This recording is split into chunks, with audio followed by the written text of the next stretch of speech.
Episode की शुरुआत में यहाँ पे हमें 3 साल पहले जेजू आइलैंड का सीन दिखाया जाता है, जहाँ पे कुछ एक्सप्लोजन हो रहे होते हैं और यहाँ पे एक शिप की क्रू होता है और वो ये सारी तबाही देख रहे होते हैं। ये लोग सोचते हैं कि भाई हमें क्या करना चाहिए, हमें उनकी मदद करनी चाहिए क्या। लेकिन इनका कैप्टन ये कहता है कि तुम जानते हो हमारे जो नॉर्मल हथियार है इससे उन चीजों को कोई भी नुकसान नहीं पहुंच सकता, तो हम यहाँ पे कुछ नहीं कर सकते, हमें ये सारा काम हंटर्स के ऊपर छोड़ना होगा। यहाँ पे हमें जेजू आइलैंड का सीन दिखाया जाता है, जहाँ पे कुछ हंटर्स होते हैं और सामने से चिमेरा आंट्स आती है, बहुत बड़ी बड़ी, ठीक है ना। ये लोग यहाँ पे इस ग्राउंड को होल्ड करने की कोशिश कर रहे होते हैं, इन आंट से लड़ने की कोशिश करते हैं, लेकिन ये काफी ज्यादा ओवर पावर होती है। तभी यहाँ पे कुछ एस क्लास के हंटर्स आते हैं, जिनमें से एक हीलिंग मैजिक करता है और इन सभी लोगों को ठीक करना शुरू करता है। और ये एस क्लास के हंटर सच में काफी ज्यादा ताकतवर होते हैं। ये तीनों हंटर्स मिलके और भी ताकतवर जेमेरा आंट्स को हराते हैं। और दूसरी ओर हमें चॉय का सीन दिखाया जाता है, जिसके पास फायर से रिलेटेड मैजिकल पावर्स होती है और वो इस टीम को लीड कर रहा होता है और इन एंट्स को हराने में मदद करता है। हमें बताया जाता है कि तकरीबन 10 साल पहले एक ऐसा पोर्टल खुला जो कि हमें दूसरी दुनिया से जोड़ता है, ठीक है। उस दुनिया में कई अजीब अजीब तरीके के मॉन्स्टर्स हैं,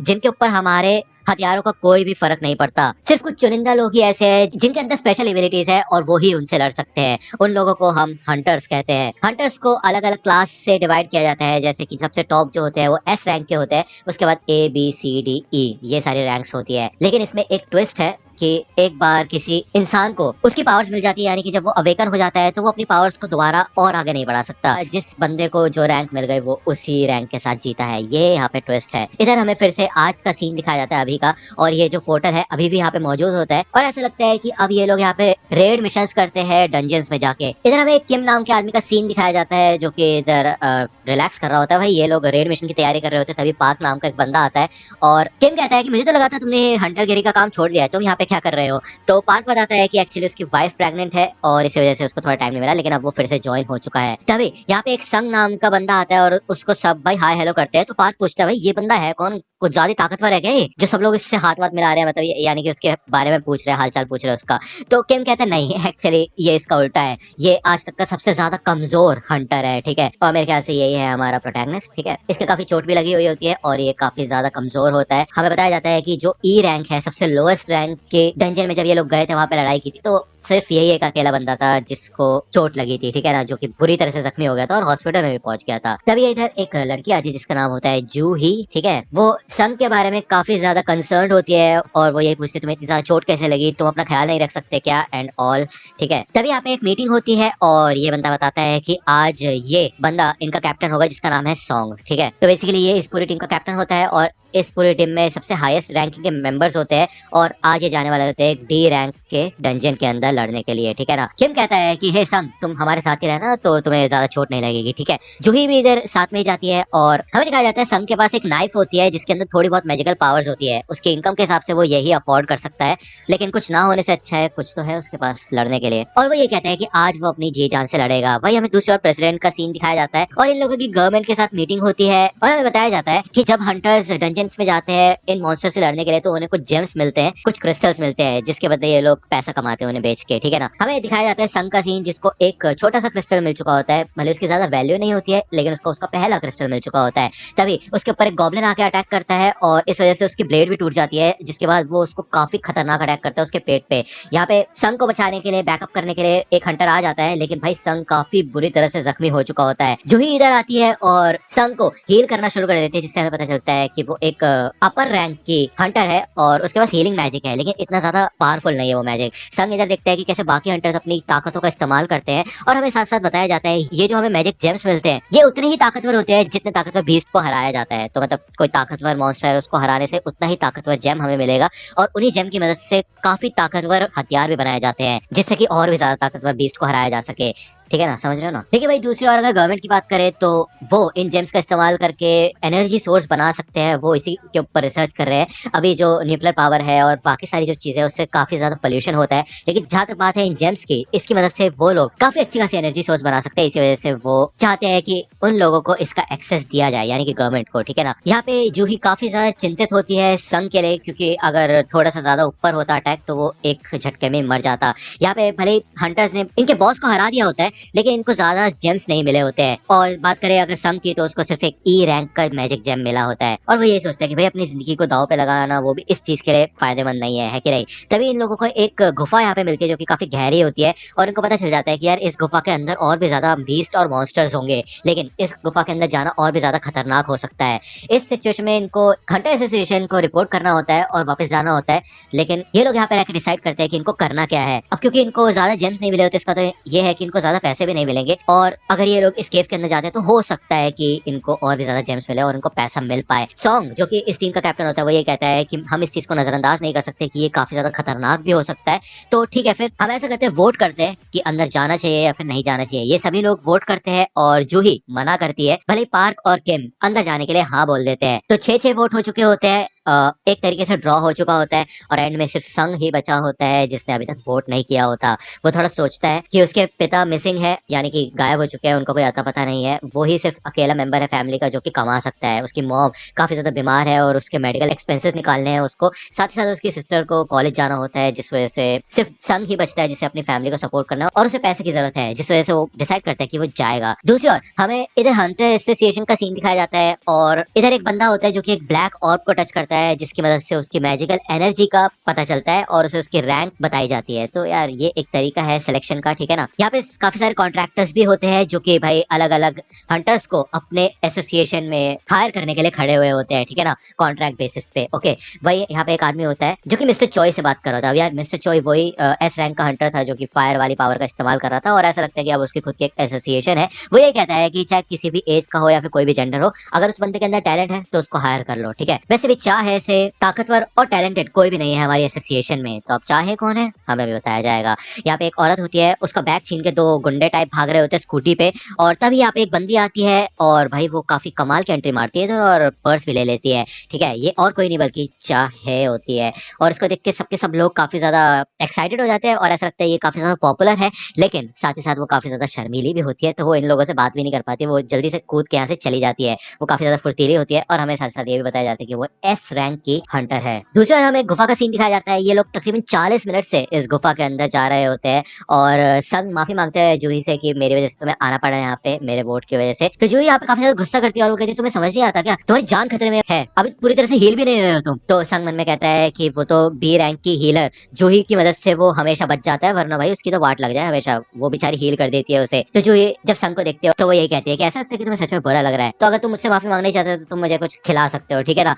तो संग कहते क्या, तो जूही कहती क्या तुम्हें कोई प्रॉब्लम है मेरे साथ कुछ खाना खाने में। तभी ये लोग यहाँ पे चिल्लाते कि हम पहुंच चुके हैं। यहाँ पे बहुत बड़ा दरवाजा होता है और इनको काफी अजीब लग रहा होता है कुछ मेंबर्स को, लेकिन भाई कुछ मेंबर्स यहाँ पे आने के लिए तैयार थे तो वो कहते हैं कि चलो ठीक है, हमें कुछ ना कुछ तो चाहिए, पैसा तो चाहिए, अंदर चलते हैं। यहाँ पे हमें नए रिक्रूट्स का सीन दिखाया जाता है जो अभी अभी हायर किए गए हैं, जिनको अभी अभी रैंकिंग मिली हुई है। इधर हंटर एसोसिएशन का प्रेसिडेंट गो गुन ही होता है और वो ये कहता है कि तुम में से कई लोग आगे चल के हंटर्स बनेंगे और कुछ नहीं भी बनेंगे। तकरीबन 10 साल हो चुके हैं उस पोर्टल को आए हुए और आज भी कई सारी मिस्ट्रीज है इन डंजन्स को लेके। एक हंटर बनना अपनी जिंदगी को दांव पे लगाना है, फिर चाहे तुम कितनी भी आदत डालो रेड मिशंस की, तुम कभी भी अपना गार्ड नीचे नहीं कर सकते, तुम नजरअंदाज नहीं कर सकते किसी भी चीज को, ये काफी खतरनाक काम है। अगर तुम्हें जिंदा बचना है तो तुम्हें हमेशा चौकन्ना रहना पड़ेगा। दूसरी ओर ये लोग ये दरवाजा खोल लेते हैं और आग वगैरह जल जाती है। इधर काफी बड़े बड़े स्टैचूज होते हैं और एक भी मॉन्स्टर नहीं होता है, ठीक है। इन स्टैचूज के हाथ में अलग अलग इंस्ट्रूमेंट्स होते हैं और संग देखता है कि यहाँ पे सबसे बड़ा स्टैचू बैठा हुआ होता है, ठीक है ना। ये लोग सोच रहे होते हैं ये है क्या, यहाँ पे एक मैजिक सर्कल भी होता है, इस जगह एक इंस्ट्रक्शन भी लिखा होता है एंशिएंट लैंग्वेज में। तभी जूही कहती है हे संग, मेरे को ऐसा लगा कि उस स्टैचू की आंखें अभी अभी हिली है और भाई ये काफी ज्यादा खतरनाक बात है कि नहीं। और तभी ये बंदा जब इस एंशिएंट पैराग्राफ को पढ़ना खत्म करता है तो उसके अंदर में ये लिखा होता है जो भी इस बात को नहीं मानेगा वो जिंदा इस जगह से बच के नहीं निकल पाएगा। तभी ये दरवाजा यहाँ से बंद हो जाता है और इनमें से एक बंदा कहता है भाई मैं तो घर जा रहा हूँ वापस, तुम बाहर में जाओ सबके सब, ठीक है, तुम्हें पैसा चाहिए रख लो, मैं तो जा रहा हूँ, बाय। जब वो यहाँ पे दरवाजे के पास पहुंचता है तभी इनमें से एक स्टैचू हिलता है और भाई उसका पूरा सर काट देता है, मतलब क्या ही बोलो यार, उसकी वाट लग चुकी होती है यहाँ पे और इसको देख के सबके सब लोग काफी ज्यादा डर जाते हैं। संग सोचता है कि भाई ये बंदा कौन था, डी रैंक का था क्या जो अभी अभी मरा है, लेकिन जो भी हो वो मेरे से तो ताकतवर ही था। तो ये लोग समझ जाते हैं कि अगर वो स्टैचू हिल सकता है इसका मतलब ये है कि भाई संग देखते हैं कि सबसे बड़ा वाला जो स्टैचू होता है वो फिर से अपनी आंख हिलाता है और संग हमें बताता है कि वो आज तक कई सारी जिंदगी और मौत के सिचुएशन से बच के बाहर निकला है और उसने हर तरीके की सिचुएशन को झेला है। कभी पीछे से उसके ऊपर अटैक हुआ है, कभी ऐसी सिचुएशन भी है जब वो भूख के मारे मरने के कगार पे आ गया था। अगर लो रैंक के डंजन की भी बात करें तब भी उसको काफी काफी ज्यादा प्रॉब्लम होती थी, जहाँ पे बाकी हंटर्स काफी ज्यादा ताकतवर होते थे और वो बड़े बड़े मॉन्स्टर्स को हरा के काफी ताकतवर जेम्स को पा लेते थे, जिससे कि वो और भी ज्यादा ताकतवर हथियार खरीद पाते थे। भाई दूसरे और उसके पास सिर्फ एक नाइफ थी। लेकिन इन सब सिचुएशन से उसको एक चीज समझ आ गई है कि वो सोच समझ अच्छे से लेता है, वो काफी अच्छा खासा ऑब्जर्वर है। तभी वो एकदम से कहता है सबके सब नीचे झुक जाओ, और ये जो स्टैचू होता है अपनी आंखों में से भाई काफी तगड़ी लेजर टाइप निकालता है, जिससे कि कुछ लोग तो भाई जल भी चुके होते हैं। ये लोग समझ जाते हैं कि ये लोग यहाँ पे फंस चुके हैं, और हमें दिखाया जाता है कि ये लोग काफी ज्यादा डर चुके होते हैं और इनको समझ आ जाता है कि ये लोग मर जाएंगे। मिस्टर सॉन्ग यहाँ पे सबको कहता है कि कोई भी हिलना मत, वरना तुम सब के सब मारे जाओगे। यहाँ पे जूही की हालत काफी ज्यादा खराब होती है और मिस्टर सॉन्ग जिन्वो के पास आके उसका शुक्रिया अदा करता है। वो कहता है कि अगर तुमने ये चीज नोटिस नहीं की होती तो हम सबके सब मर जाते, तुमने ही हमको नीचे झुकने के लिए बोला था, तुम्हें जरूर इस बात का अंदाजा लग गया था, क्यों है ना।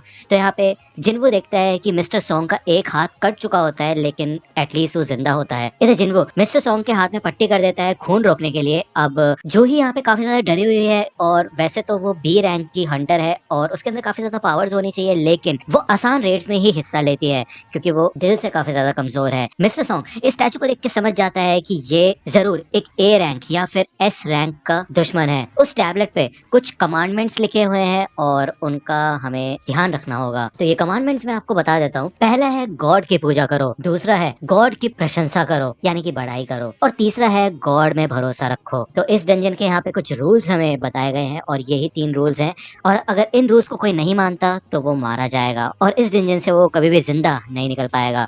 तो जिन वो देख के समझ जाता है कि ये जो सबसे बड़ा वाला स्टैचू है यही गॉड है, ठीक है। हमें बताया जाता है कि 10 साल पहले जब वो पोर्टल दुनिया के सामने आया जो कि हमें दूसरी दुनिया से जोड़ता है, तब से दुनिया में अजीब और गरीब हरकतें होना शुरू हो गई। जैसे कि ऐसे लोग सामने आए जिनको अवेकन्ड कहा जा सकता है, जिनको हम हंटर्स कहते हैं। हंटर्स ही सिर्फ ऐसे इंसान हैं जो कि इन मैजिक बीस्ट को मार सकते हैं। एक बार किसी हंटर की एबिलिटी उसके पास आ जाती है तो वो उस एबिलिटी को चेंज नहीं कर सकता। लेकिन कभी कभी ऐसा होता है कि गेट के उस पार ऐसे मॉन्स्टर्स होते हैं जो कि सच में काफी ज्यादा खतरनाक होते हैं। दूसरी ओर हमें जिन्वो की सिस्टर जिना का सीन दिखाया जाता है, यानी कि उसके स्कूल का सीन। और जिना की फ्रेंड उससे पूछती है कि तुम्हारा भाई एक हंटर है क्यों, है ना। तो जिना बताती है कि हाँ वो एक ई रैंक का हंटर है और वो कुछ खास नहीं है क्योंकि उसको काफी ज्यादा चोट लगी रहती है और वो अक्सर बैंडेजेस में निपटा रहता है। मिस्टर सॉन्ग यही कहते हैं कि हम इसके दुश्मन नहीं हो सकते और एक बार चीजें ठीक हो जाए तो हम यहाँ से बच के निकल सकते हैं। तभी इनमें से एक हंटर ये डिसाइड करता है कि वो यहाँ पे शांति से नहीं बैठेगा क्योंकि उसको एक बड़ी ऑर्गेनाइजेशन से कॉन्ट्रैक्ट मिला है, तो वो यहाँ पे मरने वाला नहीं है। भले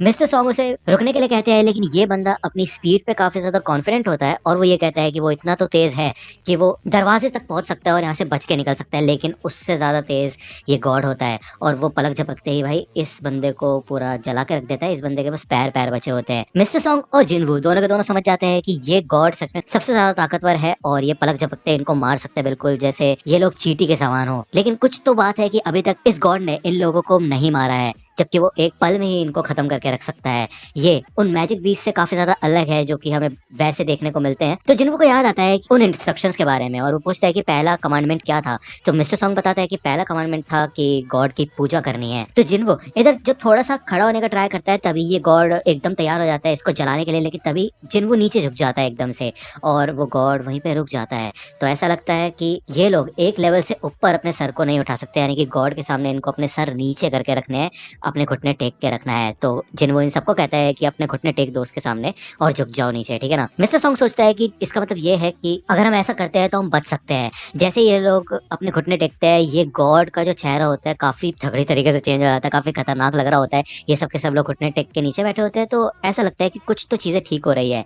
पार्क यहाँ पे उठ के खड़ा हो जाता है और भाई मतलब गॉड के सामने इनकी हिम्मत कैसे हो रही है हिलने की भी। वैसे देखा जाए तो काफी ज्यादा ताकतवर है, ये लोग देख चुके हैं, लेकिन ऐसा लगता है कि इनके घुटने टेकने के बाद इनकी फर्स्ट रिक्वायरमेंट पूरी हो चुकी है और अब ये खड़े हो सकते हैं क्योंकि इन्होंने एक तरीके से वर्शिप कर दिया है गॉड को। उसके बाद ये गॉड उठ के खड़ा होने लग जाता है और आगे बढ़ने लग जाता है इनकी तरफ, ठीक है। इनको लगता है कि ये खेल खत्म हो गया था, लेकिन ये इनकी तरफ आगे बढ़ रहा होता है। तो दूसरे कमांडमेंट की अगर हम बात करें तो वो होता है गॉड की बड़ाई करना, गॉड को प्रेज करना। तो इनमें से एक हंटर आगे आता है और वो कहता है कि वो ट्रेडिशनल फोक फ्लोर जानता है, उसे पता है कि एक गॉड को कैसे प्रेज किया जाता है। वो आगे आके नीचे बैठ जाता है और वो कहता है हे गॉड आप ही इस दुनिया के रूलर हो, और वो अपने इस प्रेयर को पूरा करने लग जाता है। लेकिन ऐसा लगता है कि ये सही तरीका नहीं है गॉड को प्रेज करने का और गॉड उसको भाई अपने पैरों से कुचल देता है। इसको देख के तो टाइटन्स की याद आ रही है, ठीक है। ये लोग सब के सब अलग होना शुरू हो जाते हैं और जिन्वो भी जूही को अपने साथ लेके भागने लग जाता है। पार्क यहाँ पे काफी ज्यादा डिप्रेस होता है और वो सोचता है कि उसकी फैमिली को वो पीछे पीछे छोड़ के आया है और वो इधर नहीं मर सकता।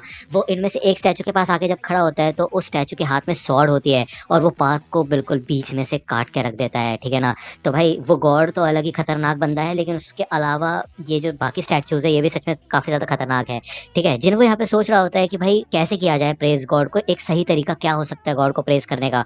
अंत में ये है तो एक डीमन ही, क्यों, है ना। जिन्हों नोटिस करता है कि यहाँ पे जो चारों तरफ स्टैचूज होते हैं उनमें से कुछ स्टैचू के हाथ में हथियार होते हैं, जैसे कि स्वॉर्ड हो गया, एक्स हो गया, शील्ड हो गई, लेकिन कुछ स्टैचूज के हाथ में कुछ म्यूजिकल इंस्ट्रूमेंट्स होते हैं। तो जिन्हो इन सब के सब लोगों को मैजिकल इंस्ट्रूमेंट वाले स्टैचूज के पास जाके खड़े होने के लिए कहता है। और जब मिस्टर सॉन्ग इधर एक स्टैचू के पास आता है तो भाई ये इंस्ट्रूमेंट प्ले करने लग जाते हैं।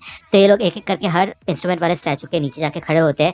जब इधर जिन्हो जूही को लेके इस ड्रम वाले इंस्ट्रूमेंट स्टैचू के पास आता है तो ये प्ले नहीं करता और जिन्हो पलक झपकते समझ जाता है कि इन लोगों को अकेले अकेले खड़ा होना होगा वरना ये प्ले नहीं होगा।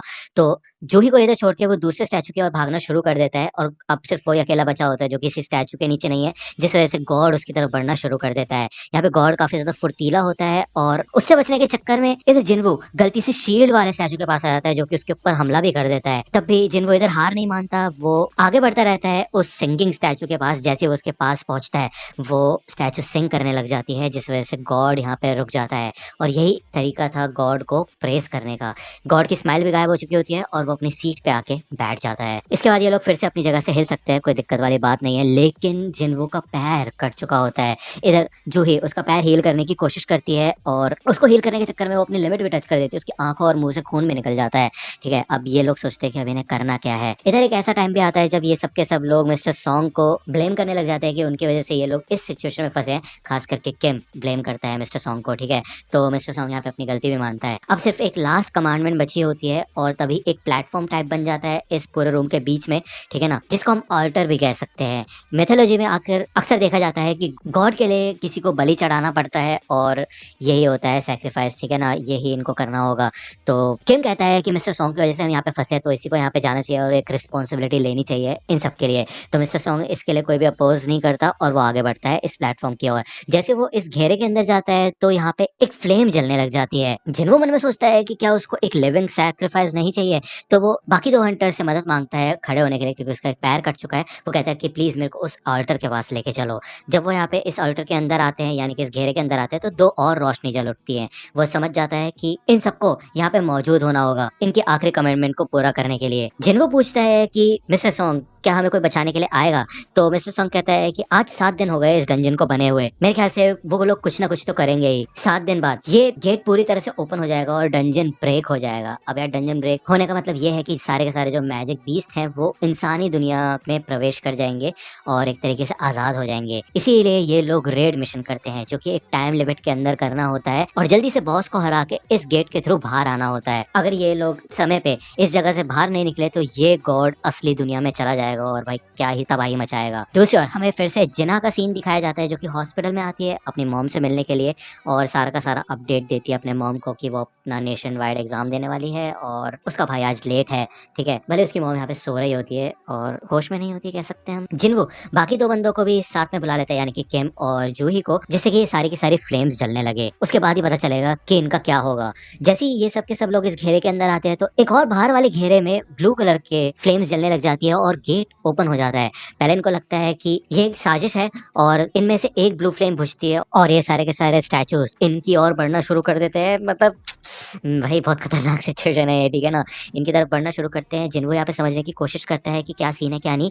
वो जैसे ही इनमें से एक स्टैचू को देखता है तो वो स्टैचू रुकने लग जाते हैं। जिनको जल्दी से इन लोगों को कहता है कि सबके सब अपनी नजर इन स्टैचूज के ऊपर रखना, हमें बस इनको देखते रहना है। ये बिल्कुल उस गेम की तरह है जो हम बचपन में खेला करते थे। जब तक हम इस स्टैचू को देखते रहेंगे तब तक ये आगे नहीं बढ़ेंगे। और जिनको यहाँ पे काफी कमाल का काम कर रहा है। भले उसकी इतनी वाट लग चुकी है, उसका पैर भी टूट चुका है अब, लेकिन उसका दिमाग चलना बंद नहीं हो रहा है, जो कि काफी कमाल की बात है। ये हंटर लड़की यहाँ पे और झेल नहीं पाती है और इस सर्कल से बाहर निकल जाती है, जिसके बाद ऑरेंज वाली फ्लेम बुझ जाती है और गेट तो खुला ही होता है तो वो यहाँ से बाहर निकल जाती है और ये गेट भी थोड़ा सा बंद हो जाता है। जिनको नोटिस करता है कि ये ब्लू वाली जो फ्लेम्स है धीरे धीरे करके अपने आप बुझ रही है, तो ये एक तरीके से टाइम लिमिट दिखा रही है, ठीक है। और ऑरेंज वाली फ्लेम लोगों को दिखा रही है। जैसे कोई बंदा इस सर्कल से बाहर जाता है तो ऑरेंज फ्लेम भी बुझ जाती है, ठीक है ना। लेकिन ये दरवाजा भी जरूर कोई ना कोई ट्रैप होगा क्योंकि जो लास्ट कमांडमेंट है वो है भगवान पे भरोसा करना। तो कोई ना कोई तरीका है जिससे वो हमारी नियत को ऑब्जर्व करेगा, उसका पता लगाएगा, यानी कि गॉड। ठीक है, तो दूसरा बंदा भी यहाँ से भाग चुका होता है। सॉन्ग पूछता है कि हे जिन्वो, क्या तुम्हें कुछ समझ आ रहा है यहाँ पे चल क्या रहा है? तो जिन्वो कहता है कि बस हमें ऐसे ही रहना है और इन स्टैचूज को देखते रहना है। ये ब्लू फ्लेम एक टाइमर की तरह है, जब ये पूरी तरह से बंद हो जाएंगी, सारी की सारी ब्लू फ्लेम बुझ जाएंगी, तब हम आसानी से इस जगह से बाहर निकल सकते हैं। तो मिस्टर किम कहता है ऐसा भी तो हो सकता है ना कि ये ब्लू फ्लेम बुझने के बाद हम हमेशा हमेशा के लिए यहाँ पे बंद हो जाएं।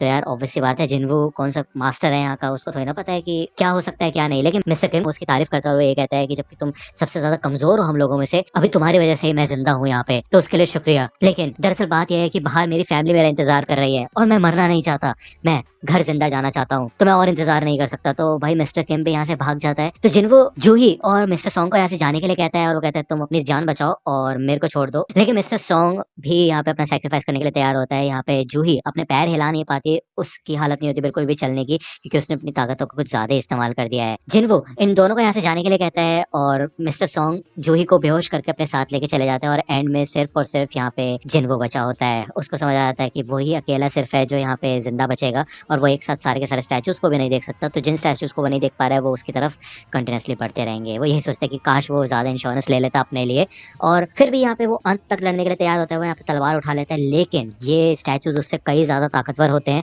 और उसको बहुत बुरी तरह से मारना शुरू करते हैं। उसका एक हाथ भी काट देते हैं और हाथ क्या, उसकी पूरी बॉडी की वाट लगा के रख देते हैं वो। लेकिन एंड तक जिन वो इसी ऑल्टर के अंदर होता है, धीरे धीरे करके ब्लू फ्लेम्स बुझ रही होती है और वो याद करता है कि कैसे मिस्टर किम ने कहा था कि वो मरना नहीं चाहते और वो यहाँ से जिंदा बच के जाना चाहते हैं। लेकिन भाई जिन्वो को कौन सा मरने का शौक है? भाई सब के सब लोग अब सिर्फ अपने बारे में सोचते हैं, अपने फायदे के बारे में सोचते हैं। उसकी भी फैमिली है, उसको भी जिंदा बच के घर जाना था, लेकिन वो भी तो यहाँ पे रुका हुआ है ना। लेकिन हमारा जिन्वो बेचारा यहाँ से बच के जा नहीं पाया, उसको ये सारे के सारे स्टैचूज मार मार के घायल कर देते, बहुत खून निकलता है उसके अंदर से और फाइनली वो इस टेबल के ऊपर आके गिरता है। उसको खत्म करने वाला होता है एक स्टैचू अपनी स्वॉर्ड से। जैसे उसके ऊपर ये स्वॉर्ड से अटैक होने वाला होता है, तभी जिन्वो कहते हैं कि काश उसको एक और मौका मिल जाता, वो भी जीना चाहता है, वो मरना नहीं चाहता। इस अटैक के तुरंत बाद ही लास्ट ब्लू फ्लेम भी बुझ जाती है और उसके सामने एक नोटिफिकेशन आता है जिसमें लिखा होता है कि ये एक सीक्रेट क्वेस्ट है कमजोर बंदे की बहादुरी देखने का। जिन्वो एक प्लेयर बनने के लिए क्वालिफाई हो चुका होता है और अब उसको एक्सेप्ट करना होता है कि वो एक प्लेयर के तौर पे खेलना चाहता है या नहीं। अगर वो नो चूज करेगा तो 0.02 सेकंड में उसका दिल धड़कना बंद हो जाएगा और वो मर जाएगा। तो क्या वो एक्सेप्ट करेगा? एंड में हमें दिखाया जाता है कि यस, वो एक्सेप्ट कर लेता है। इसके बाद यहाँ पे हमें दिखाया जाता है कि जिन्वो को होश आता है और वो एक हॉस्पिटल के बेड में होता है। उसका हाथ और पैर जो कट चुके थे वो बिल्कुल सही सलामत होते हैं और इससे पहले कि वो कुछ समझ पाए तभी यहाँ पे हंटर एसोसिएशन के सर्वेलेंस टीम के दो बंदे आते हैं, जिनमें से एक का नाम वो जिनचुल होता है। ठीक है, वो अपने आप को इंट्रोड्यूस करता है और दूसरे का नाम कैंग होता है। और जिन्वो पूछता है कि आप लोगों को मुझसे क्या काम है? तो जिनचुल इधर जिन्वो को बताता है कि तुम 3 दिन से बेहोशी की हालत में थे। यहाँ पे जिन्वो मिस्टर सॉन्ग और जूही के बारे में पूछता है और वो दोनों ही सही सलामत होते हैं। लेकिन मिस्टर सॉन्ग ने अपना एक हाथ खो दिया है, जिस वजह से अब वो एक हंटर नहीं बन सकते और वो रिटायर हो चुके हैं। वही दूसरी ओर अगर हम बात करें ली जूही की, तो वो ट्रॉमाटाइज हो चुके हैं बुरी तरह से और अभी उनकी थेरेपी चल रही है। उनकी कंडीशन को देख के ऐसा लगता है कि अब वो फिर से हंटर नहीं बन पाएंगी। जिनचुल बताता है कि सिर्फ 6 लोग बचे उस डबल डंजन से जिससे तुम्हारा सामना हुआ था। एक हंटर की जॉब सच में काफी ज्यादा खतरनाक होती है, लेकिन फिर भी जब व्हाइट टाइगर गिल्ड वहाँ पे पहुंचे तो उन्हें उधर कोई भी डंजन नहीं मिला सिवाय तुम्हारे। रिपोर्ट्स के हिसाब से जो भी स्टैचूज की बात की गई थी, जो डेड बॉडीज की बात हुई थी, वैसा हमें वहाँ पे कुछ भी देखने को नहीं मिला। अगर रिपोर्ट्स में थोड़ी सी भी फेरबदल होती या फिर हमें किसी पे भी शक होता तो हम तुम्हारे ऊपर ही शक करते। इसका मतलब ये है कि तुम सभी लोगों ने एक ही चीज देखी और तुम में से कोई भी झूठ नहीं बोल रहा। लेकिन संग जिन्वो, तुम्हें फिर से अवेकनिंग महसूस हुई, क्यों है ना? तो अब जैसे कि मैंने आप लोगों को पहले भी एपिसोड में बता रखा है कि एक इंसान सिर्फ एक ही बार अवेकन हो सकता है और उसी समय उसके ताकत का पता चलता है कि वो कितना ताकतवर होगा। ठीक है, वो उस ताकत को बढ़ा नहीं सकता, लेकिन कुछ केसेस में ऐसा होता है कि एक इंसान फिर से अवेकन हो सकता है और उसके बाद उसकी ताकत इतनी बढ़ सकती है कि वो ए रैंक या फिर एस रैंक का भी हंटर बन सकता है। तो ये सुन के जिन्वो एक्साइटेड हो जाता है और ये लोग एक माना स्टोन लेके आए होते हैं जिन्वो की ताकत को पता लगाने के लिए। लेकिन भाई ये मीटर में दिखाया जाता है कि उसकी सिर्फ ताकत 10 होती है, यानी कि उसकी ताकत बिल्कुल भी बड़ी नहीं होती। और ये लोग यहाँ से निकल जाते हैं। ये लोग यही बात करते हैं कि भाई ए रैंक के जो नॉर्मल बंदे होते हैं ना हंटर्स, उनका 70 से ऊपर स्कोर होता है, इसका तो 10 है यार, ये तो नॉर्मल सिविलियन की तरह ही है। जिनचुल में कहता है कि वो डंजन तो गायब हो चुका है, इसलिए हम उसको एक्सप्लोर नहीं कर सकते, लेकिन ये बंदा जिंदा कैसे बच गया? भाई दूसरी ओर जिन्वो देखता है कि उसके सामने एक डिस्प्ले होता है, फिर से एक विंडो टाइप खुली होती है, उसमें लिखा होता है कुछ मैसेजेस अनसीन है। ठीक है, उनको उसे पढ़ना है वो, लेकिन इसको टच नहीं कर पाता। उसको याद आता है कि ऐसा डिस्प्ले उसने पहले भी देख रखा है। इससे पहले कि वो कुछ कर पाए तभी उसकी सिस्टर जिना यहाँ पे आ जाती है और वो उसको काफी डांटती है कि वो अपना ध्यान नहीं रखता और वो हमेशा मुसीबत में फंस जाता है और लोगों की इतनी वाट नहीं लगती जितनी उसकी लग जाती है। तो जिना यही कहती है कि अगर तुम सुधरोगे नहीं तो मैं स्कूल वगैरह छोड़ के खुद जॉब पे जाऊंगी, जिससे तुम्हें इस खतरनाक काम पे ना जाना पड़े, ठीक है ना, समझ गए ना। तो जिनो कहता है कि हे ठीक है मैं समझ गया, लेकिन तुम्हें ये चीज दिखाई दे रही है। तो जिना कहती क्या। तो ऐसा लगता है कि ये डिस्प्ले सिर्फ और सिर्फ जिन्नू को दिखाई दे रहा है, और वो जिना से कुछ गेम्स के बारे में पूछता है, साथ ही साथ ये भी पूछता है कि मैसेजेस को ओपन कैसे करते हैं। तो यहाँ पे उस नोटिफिकेशन में लिखा होता है कि तुम एक प्लेयर बन चुके हो और डेली क्वेस्ट में आज तुम्हारा जो मिशन है वो है स्ट्रेंथ ट्रेनिंग, ठीक है। तो जिना समझ जाती है कि भाई जिन्वो ठीक ठाक है और अब उसे यहाँ से निकलना होगा। वो यहाँ से चली जाती है। जिन्वो के सामने यहाँ पे काफी सारी विंडोज खुल जाती है जिनमें लिखा होता है कि ये सिस्टम एक प्लेयर की डेवलपमेंट के लिए बनाया गया है। अगर तुम किसी मिशन को पूरा नहीं कर पाओगे तो तुम्हें पेनल्टी मिलेगी, इसके अलावा तुम्हें रिवॉर्ड्स भी मिल गए हैं। यहाँ पे कुछ गोल्स होते हैं जैसे कि 100 पुशअप, 100 सिटअप, 100 स्क्वाट्स और 10 किलोमीटर की रन। साइडा में याद आ गई। एनीवे, अगर जिन्वो ऐसा नहीं करता तो उसको पेनल्टी भी देनी पड़ सकती है, और यहाँ पे एक टाइमर भी चल रहा होता है। जिन्वो शुरुआत में इसको इग्नोर कर देता है। वही दूसरी ओर जिनचुल चेयरमैन गो से बात करता है और बताता है कि ऐसा लगता है कि जिन्वो की कोई सेकंड अवेकनिंग नहीं हुई है। तो चेयरमैन को ये कहता है कि हम खुशकिस्मत है कि डंजन ब्रेक नहीं हुआ और ये पिछले केस की तरह नहीं है, तो हम इसको स्पेशल केस में डाल सकते हैं, ठीक है। दूसरी ओर हमें जोंगिन का सीन दिखाया जाता है और वो यही कहता है कि मिस चा, मैं चाहता हूँ कि तुम अगली बी रैंक की रेड में एक इंस्ट्रक्टर के तौर पे पार्टिसिपेट करो। तो चा यही कहती है कि वो एक इंस्ट्रक्टर नहीं बन सकती, उसे ये सब नहीं आता है। तो जोंगिन कहता है कि इस रेड की मदद से हम जो नए रिक्रूट्स हैं उनकी प्रैक्टिस कराएंगे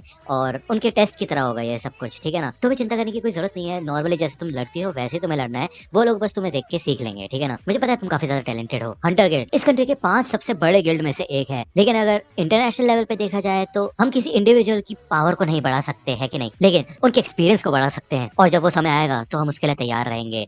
तो ये समय क्या है, इससे पहले कि हम सोच पाए तभी यहाँ पे एक और नया गेट खुल जाता है, और वो भी सड़क के बीचों बीच। वही दूसरी ओर जिन्वो की जो टाइमलाइन होती है वो खत्म हो चुकी होती है, यानी कि उसका जो समय होता है स्ट्रेंथ ट्रेनिंग के टास्क को कंप्लीट करने का वो खत्म हो जाता है। यहाँ पे जमीन हिलने लग जाती है और वो इधर किसी और ही दुनिया में आ जाता है। भाई ये पूरा रेगिस्तान होता है, दूर दूर तक मिट्टी होती है और पीछे भाई एक काफी खतरनाक मॉन्स्टर होता है। हमें इस विंडो में दिखाया जाता है कि ये जिन्वो का एक पेनल्टी क्वेस्ट है, यानी कि अब उसकी पेनल्टी शुरू हो गई है और इसका जो गोल है वो है 4 घंटे तक जिंदा रहना। तो जिन्वो कहता है भाई मजाक चल रहा है यहाँ पे। इधर नर्सेस आती है और वो देखती है कि जिन्वो के कमरे में वो है नहीं, वो उसको ढूंढना शुरू कर देती है। वही दूसरी ओर जिन्वो यहाँ पे अपनी जान बचा के भाग रहा होता है, वो लगातार इस मॉन्स्टर से बच के भाग रहा होता है। वही दूसरी ओर नर्सेस उसको ढूंढ रही होती है, उसके पसीने छूट जाते हैं भाई, उसकी हालत खराब हो जाती है, और लिटरली यहाँ पे फाइनली जाके इसका ये क्वेस्ट खत्म होता है पेनल्टी वाला, और इसके बदले में उसको रिवॉर्ड भी मिला होता है, ठीक है ना। सुबह होते साथ ही जिन्वो समझ जाता है कि वो इस चीज को हल्के में नहीं ले सकता, उसको सच में ताकतवर बनने के लिए स्ट्रेंथ ट्रेनिंग शुरू करनी होगी। वही दूसरी ओर जूही को कांटेक्ट किया जाता है, एक डी रैंक का गेट ओपन हुआ है हैपजोंग में और वहाँ पे उसकी जरूरत है। तो जूही को ये भी बताया जाता है कि संग जिन्वो अब जाग चुका है अपनी नींद से, ठीक है ना। तो इसे सुन के जूही काफी ज्यादा खुश होती है। वो फ्लावर्स लेके हॉस्पिटल पहुंचती है जिन्वो से मिलने के लिए, लेके यहाँ पे कुछ नर्सेस देख रही होती है कि जिन्वो पूरी तरह से भाई लगा हुआ होता है प्रैक्टिस करने में, अपने आप को स्ट्रॉन्ग बनाने में, और वो भागने में लगा हुआ होता है, ठीक है। 4 दिन हो गए उसको डिस्चार्ज हुए हुए और वो अपनी पूरी ताकत लगा रहा होता है इधर। उसे एक चीज ये समझ आ चुकी होती है कि ये विंडोज एकदम असली है और उसके खुद के स्टैट्स को दिखाती है। उसको 3 अलग अलग टाइप के रिवॉर्ड्स मिलते हैं। पहला है फुल रिकवरी, जिसको बोलते साथ ही वो पूरी तरह से एकदम ठीक हो जाता है, उसकी सारी थकान उतर जाती है, ठीक है, एक तरीके से फिर से रिचार्ज हो जाता है। दूसरी चीज है एबिलिटी पॉइंट्स। इन पॉइंट्स को वो अपने हिसाब से बांट सकता है और वो ज्यादातर पॉइंट्स स्ट्रेंथ में लगा रहा है जिससे कि वो और ज्यादा ताकतवर बन पाए। इसके अलावा एंड में उसे एक रैंडम रिवॉर्ड बॉक्स मिलता है। अक्सर उसे नॉर्मल बैंडेजेस वगैरह ही मिल रही थी, लेकिन आज उसको एक चाबी मिलती है। इस चाबी की मदद से वो एक इंस्टेंस डंजन में जा सकता है, टेलीपोर्ट कर सकता है, जो कि हैपजोंग सबवे स्टेशन के एग्जिट नंबर 3 पे है, ठीक है ना। तो ये सब भी उसकी प्रैक्टिस के लिए है, जिससे कि वो और भी ज्यादा ताकतवर बन सके। यहाँ पे न्यूज में बताया जाता है कि नए डी रैंक के गेट्स ओपन हुए हैं इन लोकेशंस के ऊपर, और एक सी रैंक का गेट भी ओपन हुआ है अपर ईस्ट एरिया में। यहाँ पे जिन्वो अपनी मॉम से मिलने आता है और हमें एक फ्लैशबैक दिखाया जाता है जब जिन्वो की मॉम उठ नहीं रही होती है और जिन्वो और जिना दोनों के दोनों काफी ज्यादा परेशान हो जाते हैं और उनको हॉस्पिटल लेके आते हैं। तब इनको बताया जाता है कि ये एक इटर्नल स्लीप डिजीज है, जिनको ये लोग अंतिम आराम भी कह सकते हैं। ये एक ऐसी डिजीज है जो कि उसी समय आई थी जब ये गेट्स आए थे, और तकरीबन 10,000 लोगों में से एक इंसान को ये हो जाती है। ऐसा माना जाता है कि माना की जो एनर्जी है उसकी वजह से ऐसा हुआ है, तो इसी वजह से यहाँ पे जिन्वो अपनी पूरी ताकत लगाता है, वो पूरी तरह से प्रैक्टिस करना शुरू कर देता है। हमें फ्लैशबैक में फिर से दिखाया जाता है कि जिन्वो डिसाइड करता है कि अपनी मॉम को ठीक करने के लिए वो एक हंटर बनेगा, लेकिन हंटर बनने के बाद भी वो कुछ ज्यादा कर नहीं पाया, और अब अगर देखा जाए तो जिन्वो दिन पे दिन और भी ज्यादा ताकतवर होता जा रहा है। वो यहाँ पे हैपजोंग स्टेशन के एग्जिट नंबर 3 के पास आता है उस चाबी का इस्तेमाल करने के लिए, इस गेट को ओपन करने के लिए। उसे पता होता है कि उसके पास चाबी है, तो वो भाई कभी भी आराम से इस गेट से बाहर निकल सकता है। जिसके बाद वो इस गेट को ओपन कर देता है और अंदर घुस जाता है। उसके अंदर जाते ही ये गेट लॉक होने लग जाता है और उसे एहसास होता है कि यहाँ पे एक लड़की निकल के जाती है, और इसका मतलब ये है कि वो एक अलग ही डायमेंशन में आ चुका है। इसका मतलब ये है कि अब जब तक वो इस डंजन के बॉस को नहीं हराता तब तक वो यहाँ से बाहर नहीं निकल सकता, या फिर उसके अलावा वो एक टेलीपोर्टेशन स्टोन का इस्तेमाल कर सकता है यहाँ से बाहर निकलने के लिए। तो वो ये सोचता सोचता है कि उससे उसने आज से पहले तो कभी अकेले किसी डंजन में किसी बॉस को हराना तो दूर, नॉर्मल बीस को नहीं हराया है, तो वो करेगा क्या। तभी उसके सामने यहाँ पे 3 गॉब्लिन्स आ जाते हैं और वो याद करते हैं कि पहले गॉब्लिन्स ने उसकी बहुत वाट लगाई है, लेकिन यहाँ पे अब वो उनसे लड़ने की कोशिश करता है। थोड़ा पिटने पिटाने के बाद वो इन गॉब्लिन्स को मारना शुरू करता है और तीनों के तीनों को खत्म कर देता है। उसे समझ आ जाता है कि वो काफी ज्यादा ताकतवर हो चुका है। तभी पीछे से एक वुल्फ टाइप का बीस्ट आता है जिसके दांत भाई लोहे के बने हुए होते हैं। वो यहाँ पे जिन्वो का जो नाइफ होता है वो भी काट देता है। उसके पैर भी नहीं हिल रहे होते, उसे काफी ज्यादा डर लग रहा होता है। उसे समझ नहीं आता कि अब वो क्या करे। ये वुल्फ जिन्वो के गाल पे खरोच भी मार देता है और जिन्वो को याद आता है कि उसके पास कोई हीलर नहीं है, तो उससे यहाँ पे अपने आप को संभाल के रखना होगा, नहीं तो उसका खेल खत्म हो जाएगा। ठीक है, ये वुल्फ यहाँ पे आगे बढ़ता है जिन्वो के ऊपर हमला करने के लिए। उसको देख के पहले तो जिन्वो काफी ज्यादा डरता है और उससे डरते वक्त जिन्वो को यह एहसास होता है कि उसकी बॉडी काफी ज्यादा लाइट फील कर रही है और ऐसा लगता है कि अब वो थोड़ा ताकतवर हो चुका है, जिस वजह से वो शायद इस लाइकन का सामना अपने हाथों से भी कर सकता है। यहाँ पे वो एक ही मुक्के में इस लाइकन को उड़ा देता है और भाई ऐसा लगता है कि उसकी स्ट्रेंथ काफी ज्यादा बढ़ चुकी होती है उन गॉब्लिन से लड़ने के बाद। लेकिन उसके बावजूद ये लाइकन काफी ज्यादा खतरनाक और ताकतवर होता है और उसको हाथों से तो नहीं हराया जा सकता। ये बात जिन्वो समझ जाता है। वो बार बार इस बात को याद करता है कि वो यहाँ पे अकेला है, उसके पास कोई हीलर भी नहीं है, साथ में उसके पास थोड़ा सा खाना और पानी बचा हुआ है, तो ज्यादा समय यहाँ पे नहीं रह सकता। वो सोचता है कि काश उसके पास कोई जादुई हथियार होता है। इतने में वो इन्वेंट्री बोलता है, जिसके बाद उसके पास जितनी भी चीजें होती है इन्वेंट्री के अंदर वो उसे शो होने लग जाती है और वो एक काफी खतरनाक स्वॉर्ड निकालता है इन्वेंट्री में से और इस लाइकन का मुंह बीच में से काट देता है। मिस्टर किम ने जिन्वो को बताया था कि ये स्वॉर्ड काफी ज्यादा महंगी है, 3 मिलियन की है, और उसको नहीं पता ये उसके पास कैसे आई। अपने पैसों से तो वो कभी भी इस स्वॉर्ड को अफोर्ड नहीं कर सकता था। कुछ नोटिफिकेशंस आते हैं कि जिन्वो यहाँ पे लेवल अप हो चुका है। तभी यहाँ पे 2 और लाइकन आ जाते हैं और इनमें से एक लाइकन इस स्वॉर्ड को पकड़ लेता है, लेकिन इस स्वॉर्ड को वो तोड़ नहीं पाता। जिसके बाद यहाँ पे जिन्वो थोड़ा साहस लेके आता है और अपनी पूरी ताकत का इस्तेमाल करके वो इस लाइकन का पूरा सर बीच में से काट देता है। वो यहाँ पे इन लाइकन्स को उस गॉड से कंपेयर करता है और वो देखता है कि यार मतलब उस गॉड के सामने तो ये बीस्ट कुछ भी नहीं है, इनकी कोई औकात ही नहीं है उसके सामने। तो ये एक बीस्ट बचा होता है और यहाँ से भाग जाता है ये लाइकन, ठीक है ना। जिसके बाद हमें दिखाया जाता है कि जो जिन्वो का स्टेटस होता है वो लेवल 2 पे आ चुका होता है और धीरे धीरे करके उसकी स्ट्रेंथ वगैरह बढ़ रही होती है, ठीक है ना। वो ये नोटिस करता है कि पहले तो वो नॉर्मल जब स्ट्रेंथ ट्रेनिंग वगैरह कर रहा था तो उसकी एबिलिटीज इतनी ज्यादा तेजी से नहीं बढ़ रही थी जितना अभी लड़के बढ़ रही हैं। तो अगर वो यहाँ पे लड़ाई करता रहता है तो उसकी स्ट्रेंथ वगैरह और सारे के सारे जो पॉइंट्स हैं वो काफी तेजी से बढ़ने लग जाएंगे और ऐसा लगता है कि अब वो ताकतवर भी हो चुका है पहले से। जिन्वो देखता है कि क्या इन लाइकन्स के अंदर कोई मैजिक जेम्स वगैरह है, तो भाई ऐसा नहीं होता, बल्कि उसको एक नोटिफिकेशन दिखाया जाता है कि उसको मैजिक जेम की बजाय लाइकन का फैंग मिला होता है और ये बिल्कुल गेम के सिस्टम की तरह होता है। यहाँ पे उसको सब कुछ डिस्प्ले के अंदर से मिल रहा है, ठीक है ना। जबकि बाकी हंटर्स को डंजन के अंदर बीस्ट के अंदर से ही जेम्स मिलते हैं। यहाँ पे जिन्वो को शॉप का भी ऑप्शन दिखाया जाता है जहाँ पे अभी वो कुछ खरीद नहीं सकता क्योंकि उसका लेवल इतना ऊपर नहीं है, लेकिन वो बेच सकता है अपनी चीजों को। उसके बदले उसे 20 गोल्ड कॉइन मिलते हैं। अब वो यही सोचता है कि यार इन 20 गोल्ड कॉइन की कीमत असलियत में होगी क्या। अगर ये एक ई रैंक का भी डंजन होता तो उसके बावजूद भी 20 गोल्ड कॉइन तो काफी ज्यादा कम है। उसे ये बात पता होती है कि अगर उसको एक बार टेलीपोर्टेशन स्टोन मिल जाएगा तो यहाँ से बच के भाग सकता है, क्योंकि इस डंजन के बॉस को हराना काफी ज्यादा मुश्किल भी हो सकता है ना। लेकिन अगर वो ऐसे लेवल अप होता गया और भी ज्यादा ताकतवर बन गया तो शायद वो उसका सामना कर पाए, लेकिन उसे ये नहीं पता है कि उसे ये टेलीपोर्टेशन स्टोन मिलेगा कहाँ से। तभी हमें यहाँ पे दिखाया जाता है कि काफी सारे लाइकन इधर आ जाते हैं भाई, तकरीबन 30 लाइकन इधर होते हैं और जिन्वो फिर से इन लोगों से लड़ने के लिए तैयार होता है और वो डरता नहीं इस बार। उसके पास काफी अच्छा हथियार होता है, जिसके बाद वो एक के बाद एक इन सबको स्लाइस करना शुरू कर देता है। वो याद करता है कि वो एक हंटर क्यों बना था, अपनी मॉम के मेडिकल बिल्स को पे करने के लिए और अपनी सिस्टर को सपोर्ट करने के लिए। वो एक बार तो मर ही चुका है तो उसको अब तो बिल्कुल भी डर नहीं लग रहा है, ठीक है ना। जिसके बाद यहाँ पे वो काफी जोश में आ जाता है और इन सब के सब लाइकन्स की वाट लगा के रख देता है। जिसके बाद उसे एक टाइटल मिलता है वुल्फ असैसिन। उसके स्वॉर्ड की हालत भी इधर खराब हो गई होती है और वो यही सोचता है कि चाहे कितना भी ताकतवर वेपन हो, लेकिन एक बार डंजन में लड़ाई पे इस्तेमाल होए तो उसकी हालत भी खराब हो सकती है। इधर काफी सारे नोटिफिकेशन आ चुके होते हैं कि जिन्वो का लेवल अप हो चुका होता है और उसको 34 वुल्फ फैंग मिले होते हैं, 2 वॉन डैगर्स मिले होते हैं और एक ट्रैवलर क्लॉक मिला होता है। साथ में ही उसको टेलीपोर्टेशन स्टोन भी मिल चुका होता है। अब वो यहाँ पे ये डिसाइड करता है कि उसको यहाँ पे रह के लड़ना चाहिए या फिर उसको घर वापस चले जाना चाहिए। थोड़ी देर सोचने के बाद वो यही डिसाइड करता है कि वो लड़ेगा और शायद उसको इससे बेहतर मौका नहीं मिलेगा लेवल अप करने का और ज्यादा ताकतवर बनने का, ठीक है। दूसरी ओर हमें जूही का सीन दिखाया जाता है। उसको हंटर एसोसिएशन कांटेक्ट करती है और बताती है कि एक डंजन ब्रेक हो चुका है और बीस्ट ने काफी ज्यादा तबाही मचा दी है। जूही यहाँ पे अपने ऊपर इस चीज का इल्जाम लेती है क्योंकि उसने जाने से मना कर दिया था, इसी वजह से ऐसा हुआ शायद, और वो अपने ऊपर ब्लेम लेती है। भले उसको लेना नहीं चाहिए लेकिन वो लेती है। उसको बताया जाता है कि हमारे पास हीलर्स की कमी है तो प्लीज तुम यहाँ पे आ जाओ। वही दूसरी ओर जिन्वो एक के बाद एक काफी खतरनाक मॉन्स्टर्स को हराना शुरू कर देता है और धीरे धीरे करके उसका लेवल काफी ज्यादा खतरनाक हो चुका होता है। हमें बताया जाता है कि जब भी किसी बीस्ट का नाम व्हाइट कलर में लिखा होता है तो उसका मतलब ये होता है कि वो कमजोर है। ऑरेंज कलर से लिखा हुआ है तो इसका मतलब ये है कि जिन्वो और उसकी ताकत एकदम सेम है। वही अगर रेड कलर में लिखा हुआ है इसका मतलब ये है कि वो हद से ज्यादा ताकतवर है। इतनी बार लेवल अप होने के बाद जिन्वो काफी ज्यादा एक्सपीरियंस हो चुका होता है, उसका परसेप्शन काफी तेज हो हो चुका होता है, जिसके बाद उसे आसानी से पता चल जाता है कि सीढ़ियों के नीचे एक काफी खतरनाक बीस्ट है। उसका स्टेटस जो होता है वो लेवल 15 पे पहुंच चुका होता है और कितनी भी मेहनत कर ले अब वो उसका लेवल काफी देर से नहीं बढ़ा है। उसकी स्वॉर्ड भी ज्यादा देर नहीं चलने वाली, लेकिन उसके बावजूद वो नीचे आता है। यहाँ पे स्टेशन में पानी भरा हुआ होता है और वो ये कहता है कि मेरे हिसाब से तो यहाँ पे इतनी लंबी सीढ़ियां नहीं थी और ऐसी हालत नहीं थी स्टेशन की। तभी यहाँ पे इस पानी के अंदर से एक बीस्ट निकलता है और जिन्वो की स्वॉर्ड भी तोड़ देता है। यहाँ पे ये बीस्ट सामने आता है और इसका नाम ऑरेंज में लिखा होता है, ब्लू वेनम फैंग कसाका। कसाका यहाँ का बॉस होता है और उसकी जो ये स्किन या फिर मैं कहूँ स्केल्स इतने ज्यादा आर्मर्ड होते हैं कि इन स्केल्स की वजह से जिन्वो की इतनी खतरनाक स्वॉर्ड भी टूट चुकी होती है। वो पहले से काफी कमजोर थी लेकिन फिर भी टूट चुकी होती है।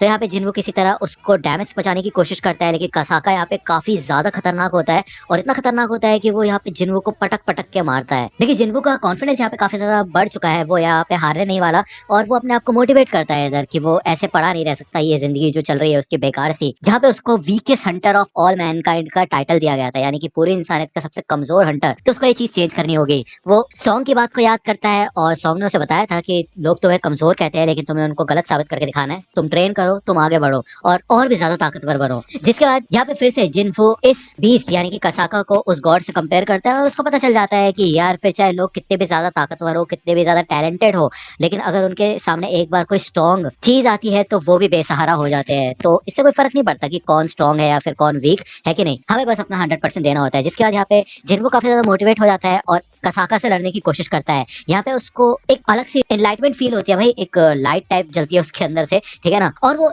इस टूटे स्वॉर्ड को उछाल के कसाका का ध्यान बटा के उसके गले के ऊपर चिपक जाता है और उसको ये एहसास होता है कि जितना वो ताकतवर हो चुका है वो इतनी ताकत से अपने खुद के हाथों से इस बीस्ट का गला तोड़ सकता है, उसका आर्मर तोड़ के उसका गला घोट सकता है, ठीक है। और वो यहाँ पे काफी सीरियस हो चुका होता है, भाई काफी खतरनाक सीन है ये। और वो उसको जान से मारने की बातें भी करता है, साथ में वो उसको मार भी देता है। कसाका यहाँ पे फाइनली मर जाता है और जिन्वू भी काफी ज्यादा खुश होता है और वो कहता है ऐसा लगता है कि मैं थोड़ा बहुत स्ट्रॉन्ग तो हो ही गया हूँ। कसाका को हराने के बाद जिन्वू को एक काफी खतरनाक डैगर मिला होता है जो कि दांतों से नहीं बल्कि हड्डियों से बना होता है। इससे वार करने के बाद सामने वाला ओपोनेंट थोड़े समय के लिए हिल डुल नहीं सकता, पैरालाइज हो सकता है और ये डैगर सी रैंक का होता है, ठीक है ना। इसके अलावा उसको एक वेनम ग्लैंड भी मिला होता है कसाका का, जो कि ए रैंक की डिफिकल्टी का होता है और ये एक तरीके का पॉइजन होता है। यानी कि अगर जिन्वू इस पॉइजन को पीता है तो उसका फिजिकल डैमेज तो 20% तक बढ़ जाएगा, लेकिन जो उसके मसल्स है वो 35% तक खराब हो सकते हैं और हमेशा के लिए खराब रहेंगे वो, ठीक है ना। तो ये एक तरीके से जहर ही है। अब क्योंकि जिन्वू ने इस बॉस को हरा दिया है तो ये स्टेशन अपने पुराने रूप पे आ चुका होता है।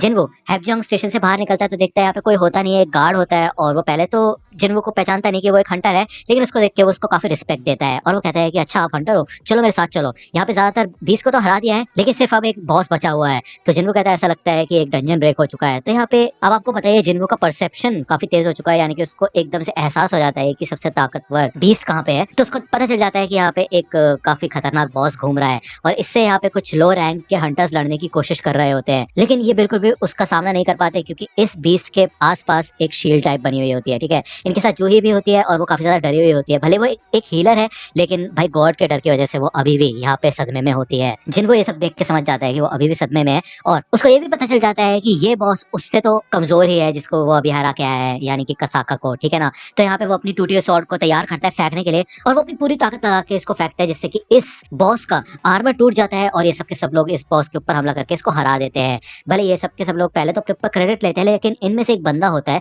और वो कहता है कि इतने समय से तो हम इससे लड़े ही रहे थे, एकदम से ऐसा क्या हो गया कि भाई इसका आर्मर टूट गया। और इसके अलावा यहाँ पे कुछ चीज उड़ती हुई आई थी, वो देखता है ये टूटी हुई स्वॉर्ड होती है यहाँ पे और वो गार्ड से पूछते हैं कि हे तुम्हें पता है ये स्वॉर्ड किसने फेंकी यहाँ पे। तो वो गार्ड कहता है कि वहाँ पे एक लड़का था। तो ये सोच के यहाँ पे ये बंदा डर जाता है कि यहाँ पे एक हाई रैंक का हंटर था क्या अभी जो कि इधर आया था, और जिन्वू इधर से जाने लगता है और वो यही सोचता है कि मैंने सोचा नहीं था कि वो एक ही सिंगल अटैक में मर जाएगा। हो सकता है कि वो इतने समय से लड़ रहे थे तो उससे वो कमजोर हो गया हो।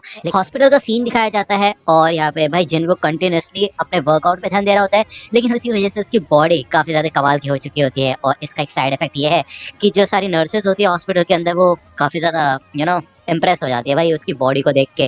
वो ये कहती है कि उन्हें पहले लग रहा था कि वो तो एक नॉर्मल सा बंदा है, इतना कुछ खास भी नहीं दिखता, लेकिन उन्हें पता नहीं था कि उसकी इतनी कमाल की बॉडी है और ऐसा लग रहा है कि उसका फिजिकल अपीयरेंस चेंज हो चुका है क्योंकि वो कंटिन्यूअसली वर्कआउट कर रहा है। जब यहाँ पे एक नर्स इधर रूम के अंदर आती है तो जिन्वू ने अपनी शर्ट उतार रखी होती है और वो यही सोचती है कि यार क्या बात है, कमाल की बॉडी है इसकी। तो और वो यहाँ पे उसको बताने के लिए आई होती है कि आज उसका डिस्चार्ज होने वाला है, ठीक है ना। इससे पहले कि जिन्वू यहाँ से जाए वो लड़की यानी कि वो नर्स जिन्वू से उसका नंबर मांगती है, कॉन्टैक्ट इन्फो। वहीं जिन्वू मन में सोचता है कि शायद वो इसलिए मांग रही है कि उसे टेस्ट रिजल्ट की रिपोर्ट्स वगैरह भेजनी होंगी, जो मेडिकल रिपोर्ट्स हैं, ठीक है। तो वो अपना नंबर भी उसे दे देता है। मतलब यार जिंदगी हो तो ऐसी, वरना मतलब फायदा क्या है जिंदगी का, है कि नहीं। एनीवे हमें यहाँ पे दूसरी ओर एक एस रैंक के हंटर बेक का सीन दिखाया जाता है और उसकी काफी कमाल की एबिलिटीज होती है और उसका इंटरव्यू हो रहा होता है यहाँ पे, ठीक है ना। वो बताता है कि वो पहले एक फायर फाइटर हुआ करता था और जब वो डंजन में लड़ता तो उसके अलावा उसे काफी कड़ी ट्रेनिंग करते रहना पड़ता है, नहीं तो उसके इंस्टिंक्ट्स स्लो हो जाती है। ये न्यूज जिना देख रही होती है और वो स्कूल जाने के लिए रेडी होती है। वो जब जिन्वो को बुलाती है तो जिन्वो इधर ऑलरेडी उठ चुका होता है और वो नोटिस करती है जिन्वो की हाइट भी बढ़ चुकी है, साथ ही साथ उसकी भाई एब्स वगैरह भी आ चुकी है। तो वो कहती है कि क्या तुम वर्कआउट वगैरह कर रहे हो क्या?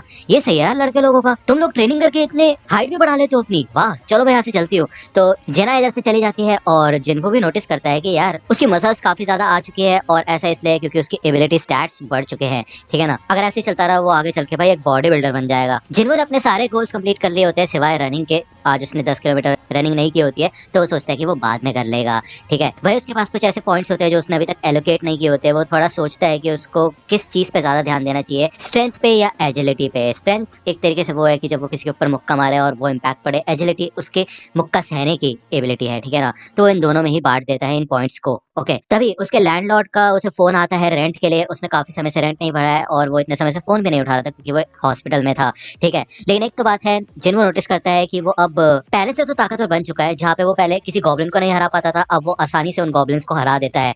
तो रेंट भरना कोई ज्यादा बड़ी बात नहीं है। तो इधर वो यही सोचता है कि उसे एक हायर लेवल के गेट के अंदर जाना पड़ेगा अगर उसे ज्यादा पैसा कमाना है तो। अब क्योंकि भाई रीअवेकनिंग एक नॉर्मल सा कॉन्सेप्ट नहीं है, ये काफी ज्यादा रेयर है। तो भाई अभी तो उसको एक रैंक मिल गई है जो कि है ई रैंक, तो वो इतनी आसानी से बड़े वाले गेट्स में नहीं जा सकता। उसके लिए उसे कुछ कॉन्टैक्ट्स की जरूरत पड़ेगी। लेकिन वो ज्यादा भी ओपनली ये बात सबको नहीं बता सकता। मतलब इतना इजी थोड़ी ना है कि कोई इंसान अपनी मर्जी से अपने आप को लेवल अप कर ले, ये काफी रेयर चीज है। फिर तो वही जापानीज कहावत है वो ये आएगी कि भाई जो कीड़े बाहर निकली होती है उनके ऊपर हथौड़ी पड़ती है, ठीक है। भले ये कहावत हमें पूरी तरह से नहीं बताई, थोड़ी सी बताई थी, लेकिन मेरे को पता है कहावत जापानीज की, ठीक है ना। तो यहाँ पे जिनको के गोल्स कंप्लीट हो गए होते हैं, इसी वजह से उसको फुल रिकवरी, एबिलिटी पॉइंट्स +3 और रैंडम लूट बॉक्स मिले होते हैं रिवॉर्ड्स के तौर पे। यहाँ पे वो आता है और मिलता है एक ग्रुप से, हंटर्स का ग्रुप होता है ये, और इनका एक लीडर होता है ह्योंग डोंगसुक, ठीक है। तो अब क्योंकि जिन्वो एक ई रैंक का हंटर है तो भाई उसका ज्यादा कुछ काम नहीं होता जब भी वो गेट्स के अंदर जाते हैं। ये लोग भले थोड़ा बहुत मजाक भी उड़ाते हैं जिन्वो का कि भाई ये बंदा तो वही है weakest Hunter in the Mankind, नाम से जाना जाता है ये। तो डोंगसुक कहता है कि हे मेरे मेंबर्स के लिए मुझे माफ कर देना। देखो इस गेट में जाने के लिए तकरीबन आधे मेंबर्स हमारे सी रैंक के होने चाहिए और टोटल 8 मेंबर्स की जरूरत है, इसलिए हमने तुम्हें यहाँ पे बुलाया है। तुम्हें लड़ने की जरूरत नहीं है, हम जानते हैं कि तुम ई रैंक के हंटर हो, तुम बस हमारा सामान उठा लेना और कोई जरूरत नहीं है, ठीक है ना। तो जिन्वो पूछता है कि तुम बिना हीलर के अंदर जा रहे हो, तो डोंगसुक कहते हैं हाँ हम प्राइवेट टीम है तो उन्हें अफोर्ड करना हमारे बस की बात नहीं है, तो हम खुद मैनेज कर लेंगे, चिंता वाली कोई बात नहीं है, ठीक है। तो जिन्वो मन में सोचता है भाई ये बंदे ताकतवर तो है लेकिन बिना हीलर के अंदर जाना थोड़ा खतरनाक हो सकता है। तो डोंगसुक यहाँ पे जिन्वो को एक कॉन्ट्रैक्ट साइन करने के लिए कहता है कि भाई अगर अंदर जिन्वो को कुछ भी हो जाता है तो उसकी रिस्पॉन्सिबिलिटी ये लोग नहीं लेने वाले, ठीक है। तो यार इस कॉन्ट्रैक्ट में ये लिखा होता है कि जिन्वो को 2 मिलियन येन तो मिलेंगे, लेकिन उसके अलावा जो डंजन के अंदर से 20 के द्वारा इनको जेम्स मिलेंगे उसका वो कोई हिस्सा नहीं करेंगे, उसके सिर्फ 7 ही हिस्से होंगे और जिन्वो को कुछ भी नहीं मिलेगा उनमें से, ठीक है ना। जिन्वो को इन लोगों को देख के ही पहले कुछ गड़बड़ सी लग रही होती है लेकिन वो शुरुआत में इनको अवॉइड कर देता है। तभी यहाँ पे एक और नया बंदा आता है जिसका नाम होता है यू जिनहो और वो भी इन लोगों के टीम का एक मेंबर होता है और एक डी रैंक हंटर होता है। ये सिर्फ 21 साल का होता है लेकिन इसका जो आर्मर और तलवार होती है ये काफी ज्यादा हाई रैंक की होती है। तो जिन्हो उसे देख के समझ जाता है कि जरूर इसके माँ बाप बहुत ज्यादा रिच होंगे, इस वजह से इसको ये सारी चीजें आसानी से मिल गई, ठीक है। इस गेट का साइज काफी ज्यादा बड़ा होता है और ये लोग पहले देख के सोचते हैं कि यार ये गेट इतना ज्यादा बड़ा है तो ये कहीं हाई रैंक का गेट तो नहीं है। तो डोंगसुक बताता है चिंता वाली कोई बात नहीं है, ये एक सी रैंक का ही गेट है, क्योंकि इन्वेस्टिगेटर्स ने यहाँ पे 2 बार आके कंफर्म किया है। तो जिन्हो कहता है वैसे भी गेट के साइज से पता नहीं चलता उसका रैंक, बल्कि एसोसिएशन एनर्जी का पता लगा के ये डिसाइड करते हैं कि कौन सी रैंक का गेट है, ठीक है ना। तो जिन्हो कहता है वाह यार तुम्हें तो काफी ज्यादा नॉलेज है जिन्हो। तो जिन्हो कहता है हाँ क्योंकि मैं काफी समय से हंटर गिरी का काम कर रहा हूँ, लेकिन वो यहाँ पे मन में कहता है कि ये पहली बार है जब मैं एक सी रैंक के गिल्ड के अंदर जा रहा हूँ, ठीक है ना। ये लोग जब यहाँ पे अंदर आते हैं तो काफी अंधेरा होता है और ये लोग लाइट वगैरह ऑन करते हैं। जिन्हो मन में कहता है कि यार इस अंधेरे को देखते मेरे को उसी वाले डंजन की याद आ चुकी है जो कि काफी ज्यादा खतरनाक है। यहाँ पे ल्यूमिनेसेंट स्टोन भी नहीं होते हैं। तो जिन्हो पूछता है कि हे जिन्हो ये ल्यूमिनेसेंट स्टोन क्या होते हैं? तो जिन्हो बताता है कि ये चमकने वाले ऐसे पत्थर होते हैं जिससे कि किसी भी गुफा में या फिर डंजन में अंधेरा नहीं रहता, उसकी वजह से रोशनी मिलती है। तो जिन्हो कहता है अच्छा तो एक तो हो गए मैजिक जेम्स जो कि हमें मैजिक बीस्ट से मिलते हैं, दूसरे हो गए माना क्रिस्टल जो कि डंजन के अंदर से मिलते हैं, और तीसरे हो गए ल्यूमिनेसेंट स्टोन जो कि गुफाओं को रोशन कर देते हैं। कितना कंफ्यूजिंग है ना। तो जिन्हो कहता है हाँ लगता तो है। यहाँ पे ये काफी अंदर तक आ गए होते हैं और इनको एक भी मैजिक बीस्ट नहीं मिला होता है। ये लोग जब यहाँ पे बीच में पहुंचते हैं तो काफी सारे टनल्स होते हैं इधर और कुछ चलने की आवाज आने लग जाती है। तो जिन्हों यहाँ पे दिमाग लगाना शुरू करता है और वो सोचते हैं कि ऐसे कौन से बीस्ट है जो कि अंधेरे में रहते हैं और एक साथ हमला करते हैं। तो भाई वो समझ जाते हैं कि ये इंसेक्ट टाइप के बीस्ट है। ओके, तो ये तैयार हो जाते हैं कि कौन सी तरफ से हमला होगा इनके ऊपर, क्योंकि काफी सारे टनल्स होते हैं। तो जिन्हों सबसे पहले अपने इंस्टिंक्ट्स का इस्तेमाल करके पता लगा लेता है कि इनके ऊपर ऊपर से अटैक होने वाला है। तो वो इन सबको इत्तला कर देता है और ये सब के सब भाई एकदम रेडी हो जाते हैं और इनसे लड़ना शुरू कर देते हैं। यहाँ पे जिन्हो और जिन्हू दोनों के दोनों पीछे ही होते हैं, इन दोनों को पीछे रखा जाता है और ये सारे के सारे हंटर्स लड़ रहे होते हैं इन सबसे, ठीक है ना। जिन्हो मन में यही सोचता है कि भले इनके पास हीलर नहीं है लेकिन इनका कोऑर्डिनेशन काफी ज्यादा कमाल का है, जिसको देख के ऐसा लगता है कि ये काफी समय से एक साथ काम कर रहे हैं। बात करें अगर जिन्हो की, तो उसके पास कोई भी स्किल नहीं है लेकिन उसके पास कमाल के हथियार है जिस वजह से वो आसानी से लड़ पा रहा है। यहाँ पे इन सबके सब एंट्स को हरा देते हैं और डोंगसुक इधर जिन्हो के पास आके उसका शुक्रिया अदा करता है कि उसने काफी अच्छे से दिमाग चलाया और वो पूछता है कि तुम्हें पता कैसे चला कि हमारे ऊपर ऊपर से हमला होने वाला है। तो जिन्हो कहता है कि बस अंदाजा लगाया। तो डोंगसुक कहता है क्या बात है, तुम्हारे अंदाजे ने आज हमें बचा लिया। ये लोग देखते हैं कि इन आंट्स के ऊपर तलवार से हमला नहीं हो रखा, उसके अलावा ऐसा लग रहा है कि उनके ऊपर अलग तरीके से हमला हुआ है। ये पहले से घायल थी तो ऐसा लगता है कि यहाँ पे एक बॉस है और उससे भी इनको लड़ना होगा, ठीक है ना। बस इनको सावधान रहना होगा। वही दूसरी ओर हमें एक जिम का सीन दिखाया जाता है और ये जब एक्सरसाइज यहाँ पे कर रहे होते तभी एकदम से भूकंप टाइप आता है। तो ये बंदा पूछता है भाई चल क्या रहा है यहाँ पे, हो क्या रहा है, भूकंप आ रहा है क्या। तो दूसरा बंदा कहता है अरे चिंता मत करो, ये यहाँ पे रोज का ही है। तो नीचे हमें दिखाया जाता है कि वही हंटर होता है गिल्ड मास्टर जो कि अपनी ट्रेनिंग कर रहा होता है और भाई वो एक ही मुक्के में इतने बड़े चट्टान को चीर के रख देता है भाई, मतलब इम्पैक्ट तगड़ा होता है वो, सच में खतरनाक, एक ही हिट में वो भी। वही दूसरा हमें फिर से डंजन का सीन दिखाया जाता है और ये डंजन काफी ज्यादा बड़ा है लेकिन बहुत ज्यादा खाली भी है।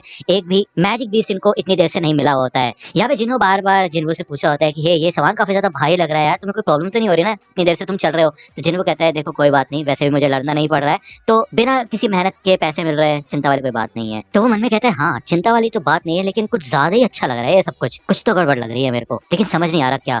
तो यहाँ पे वो याद करता है मिस्टर सॉन्ग ने उसको एक बात बताई थी, वो हमें अभी नहीं बताई जाती, ठीक है ना, मैं थोड़ी देर में बताऊंगा आपको। आगे चल के इनको और एंड्स मिलती है जिनकी पहले से वाट लगी हुई होती है और ये समझ जाते हैं कि आगे जरूर बॉस है। ये जब आगे बढ़ते हैं लाइट जलाते हैं तो इधर काफी सारे जाले टाइप होते हैं, इनको काट के आगे बढ़ते हैं और इधर भाई इतने सारे मानव स्टोन्स होते हैं, मतलब बिलियन के यार, मतलब ये सबके सब भाई अरबपति बन जाएंगे। बहुत खुश हो जाते हैं इसको देख के और काफी सारा कमाल का जैकपॉट लगा होता है इन लोगों का, ठीक है। और ये डिसाइड करते हैं कि ये अपने सातों हिस्से बांट लेंगे और इनकी चांदी चांदी हो चुकी है। लेकिन जिन्हों यहाँ पे काफी दिल का अच्छा होता है, वो जिन्हों का कॉन्ट्रैक्ट देखता है और वो कहता है कि हे डोंगसुक, इस कॉन्ट्रैक्ट में लिखा हुआ है कि जो क्रिस्टल्स हमें 20 से मिलेंगे उसका तुम कोई हिस्सा नहीं करने वाले, लेकिन जो माना क्रिस्टल मिलेंगे उनके तो हम 8 हिस्से कर सकते हैं ना। तो डोंगसुक कहता है हाँ वो तो बात है, चलो ठीक है, चिंता वाली कोई बात नहीं है, हम सबको एक बराबर हिस्सा मिलेगा, लेकिन उससे पहले हमें डंजन के बॉस से निपटना पड़ेगा। तो यहाँ पे एक बहुत बड़ा स्पाइडर वाला मॉन्स्टर होता है लेकिन वो अभी सो रहा होता है तो उसको देख के ज्यादा टेंशन नहीं लेते, बस ये है कि इनको जल्द से जल्द इन माना क्रिस्टल्स को माइन करना होगा और जल्द से जल्द यहाँ से निकलना पड़ेगा, ठीक है। तो ये लोग अपना कुछ सामान नहीं लाए होते भाई, इन्होंने ये नहीं सोचा था कि इतने सारे क्रिस्टल्स होंगे यहाँ पे, तो उस हिसाब से ये हथियार नहीं लेके आए, तो ये जाते हैं वापस हथियार लेने के लिए। तो डोंगसुक कहता है चिंता मत करो, तुम दोनों यहाँ पे रुको, और वो वैसे भी सो रहा है, वो तुम्हें कुछ नहीं करने वाला, ठीक है। वैसे मेरे को अपनी टीम से कुछ बात करनी है। जिनको याद करता है कि डोंगसुक ने कहा था ये लोग अपने सारे के सारे मिशन बिना हीलर के करते हैं, उसने कहा सारे के सारे मिशन, इसका मतलब ये है कि वो पहले भी सी रैंक के डंजन्स में जा चुके हैं, तो इस हिसाब से तो इनके पास 8 मेंबर्स होने चाहिए थे ना, 6 क्यों है। तो इससे पहले कि जिनको समझ पाए तभी डोंगसुक अपने असली रंग दिखा देता है और वो कहता है क्यों बॉस चैम्बर को बंद कर दो, ठीक है। तो यहाँ पे एक काफी खतरनाक एक्सप्लोजन करते हैं जिस वजह से जिनको और जिन्हो दोनों के दोनों अंदर फंस जाते हैं। वही दूसरे मिस्टर सॉन्ग ने पहले ही जिन्हो को इत्तला किया था कि इस इंडस्ट्री में काफी खतरनाक और घटिया लोग हैं। अब तुम्हें पता ही है कि डंजन में जाने से वैसी जान पे खतरा होता है, तो कुछ लोग इसका फायदा उठाते हैं और क्राइम कर देते हैं। उन्हें पता होता है कि वो कभी भी पकड़े नहीं जाएंगे क्योंकि डंजन्स के अंदर कोई सिक्योरिटी कैमरास नहीं होते और ना ही कोई जीतता जाता इंसान होता है जो कि विटनेस बने, इसलिए अक्सर ऐसा होता है कि वो कमजोर लोगों को पीछे छोड़ देते हैं दुश्मन के पास, या फिर उन्हें हमेशा के लिए छोड़ देते हैं, जैसे कि एक छिपकली अपनी पूंछ को काट के भाग जाती है। तो जिन्हों कहता है यार मुझे यकीन नहीं होता कि वो माना क्रिस्टल्स के लिए हमको जान से मारने के लिए तैयार हो गए हैं, काश मैं उस कॉन्ट्रैक्ट की बात उससे नहीं करता तो ऐसा नहीं होता। तो यार जिन्हों मन में सोचते हैं कि नहीं ऐसा नहीं है, वो बस इंतजार ही कर रहे थे कि हम कुछ गलत मूव करें और वो हमारे ऊपर हमला कर दे, वो हमें जान से मारने के लिए एकदम तैयार थे हमेशा। तो यार जिन्हों ने पहले नोटिस कर दिया होता है और इससे बुरा क्या होगा भाई, वो बॉस भी जाग जाता है यहाँ पे, वो स्पाइडर आके यहाँ पे खड़ा हो जाता है और जिन्हों कहता है कि हे जिन्हों तुम मेरे पीछे आ जाओ, मैं तुम्हें बचाऊंगा। तो यार जिन्हों सच में काफी ज्यादा दिल का अच्छा आदमी है, लेकिन जिन्हों जब इसको देखता है तो वो कहता है ये सच में काफी ज्यादा खतरनाक है और खासकर बात यह है कि ये सी रैंक का बॉस है जो कि हद से ज्यादा ताकतवर लग रहा है। लेकिन फिर वो उसे गॉड ऑफ स्टैच्यूज से कंपेयर करता है तो वो हंसता है और वो कहता है यार सॉरी मैंने गलत चीज बोल दी, मैं अपने सारे शब्द वापस लेता हूँ। तो वो आगे बढ़ता है इससे लड़ने के लिए और कहते हैं जिन्हो पीछे हट जाओ, मैं इसे निपटूंगा। वो यहाँ पे अपने जादू का इस्तेमाल करके उसी वाले स्वॉर्ड को लेके आता है जो कि उसे उस स्नेक वाले बीस्ट से मिली होती है, ठीक है ना। आपको याद ही होगा लास्ट एपिसोड की बात है ये। तो यार ये एपिसोड यहीं पे खत्म होता है। अगर आपको ये वीडियो पसंद आई तो लाइक करना, सब्सक्राइब कर लो अगर चैनल पे नए हो तो। मिलता हूँ आपसे अगले वीडियो में, तब तक के लिए गुड बाय।